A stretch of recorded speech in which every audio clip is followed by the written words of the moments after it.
Hi, I'm Sebastian. I'm Cartel's guest experience coordinator. I'm going to show you how to do a V60 today. Before we get into the actual brewing, I'm going to talk about some of the tools I have at the table here. First and foremost, let's start with the brewer itself. The V60 comes in a few different models. They'll make it in ceramic, glass, I believe metal, and then plastic. Believe it or not, plastic is kind of your best option because it draws a lot less heat off of your brew. That's what we're going to use today. In addition to that, I've got some other tools here. This mesh filter is going to go at the bottom of our filter paper. That's just to give it a little bit of negative space to help avoid any kind of stalling in our drawdown phase. I've got this Mellow Drip or Milo Drip. I'm not sure how to pronounce it, but it's a little shower screen we'll pour onto. It'll help us to minimize agitation. A little pair of culinary forceps just to help us get this out at the end and into place at the beginning. And then a funnel, just because I find that to make it a little easier to get everything into the brewer neatly. And this is just the funnel that comes with an AeroPress. So why use the screen and the Mellow Drip? We'll talk about minimizing agitation. The reason for that is particularly with high density coffees, you can have a phenomenon called fines migration happening. The scientific term for it, I believe, is granular convection. Basically, the idea is if you have a bunch of particles of a different size, the smaller particles will sink to the bottom as they're agitated, while the larger particles will rise to the top. And we really don't want that to happen when brewing with a paper filter because it will choke off the microscopic pores at the bottom of this and prevent the water from draining fast enough. And then our contact time will be too long and it will be really over extracted and not taste good. So one other thing we'll talk about is filter papers. This is actually quite a rabbit hole you can go down. We'll keep it relatively simple today. We're just going to talk about two different kinds. You have your unbleached and your bleached. Contrary to popular belief, I believe the bleaching process doesn't actually involve any kind of harsh chemicals. I think they just do it with water. But we're going to opt for the bleached ones because they tend to be a little more reliable and it's a lot less likely that you're going to find papery taste in your cup afterwards when you use these. First thing we want to do to get this seated is we're going to fold it along this textured edge here. Alrighty, so just like that. We're going to open it up and seat it inside our brewer. Just try and get it as even as we can. And then we're going to give this a good thorough rinse with very hot water. This serves two purposes. It helps to remove any lingering papery flavor that might find its way into our cup, and it also preheats our brewer. Heat loss is really something you have to consider quite a bit with pour overs, and anything you can do to mitigate it is going to benefit you down the road. So we're just going ahead and take that out and dump it. And now our brewer is preheated and we're ready to dose our coffee in. So I have this lovely Acaia Pearl scale that we're using today. So we're just gonna go ahead and tear that. So we're gonna add our mesh screen in now. I'm using the forceps. You can just use your fingers. I just find this to be a little easier to get seated. You just kind of want it nice and level at the bottom there. The nice thing about these ones that I got is the edge is not like finished, so it's a little sharp and it grabs right onto the paper pretty easily. And then once it's in there, it'll stay in place pretty well, so you can actually see it at the bottom there. These, believe it or not, you can get at any like smoke shop. They're actually pipe filters. You could cut up, like a stock strainer or something. You might have better luck with that. The space in between will probably be a little wider, but this will work. It tends to be pretty reliable for me. So next we're gonna dose our coffee. It makes a friendly little beep to let you know it's done. And then I'm just gonna go on ahead and add all my coffee in one go through the funnel. And I'm looking to dose in 24 grams. That's 25.3. We're a bit above. So we're just gonna spoon off the excess until it reaches 24 exactly. Then we're gonna shake this to level it.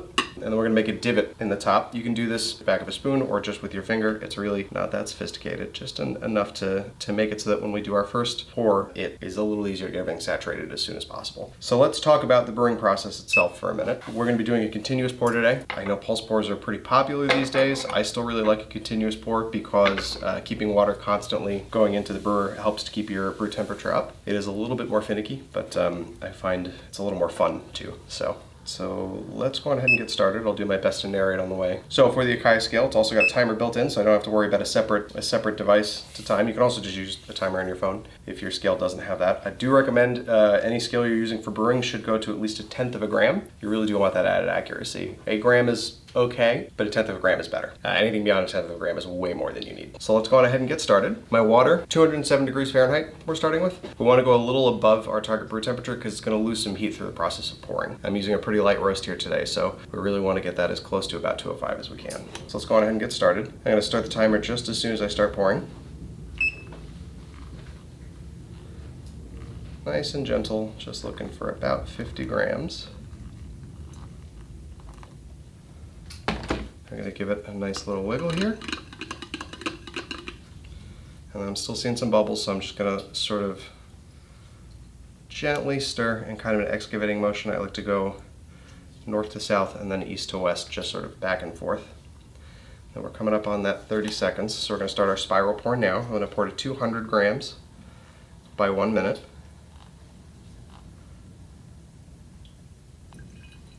One of the things I really like about these fellow kettles is they make it much easier than other brands to pour very slowly. While you're doing the spiral pour, you kind of want to target any dark spots you see in the slurry, just to help really break up any clumping that might be going on.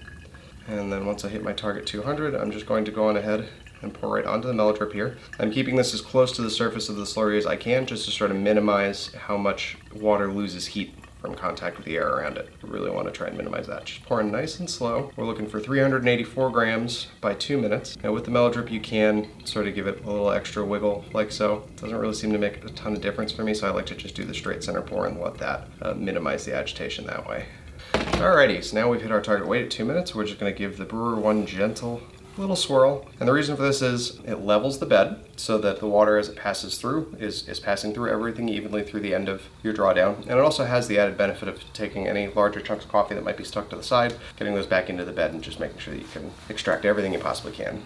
Now time-wise, it really depends on the coffee you're using, but you want to target a drawdown time for this method of anywhere between 2 minutes and 15 seconds up to as high as about 3 minutes. It really just depends on the coffee you're using. Generally, if you're using a lower density coffee, you want to see slightly faster drawdown. For the higher density coffees, they're almost always going to want to go a little bit longer. And it looks like we are just about 255. Very good. So I'm just going to lift this off. No need to let those little drips that run through finish. You can just tail that. It's not really going to add too much.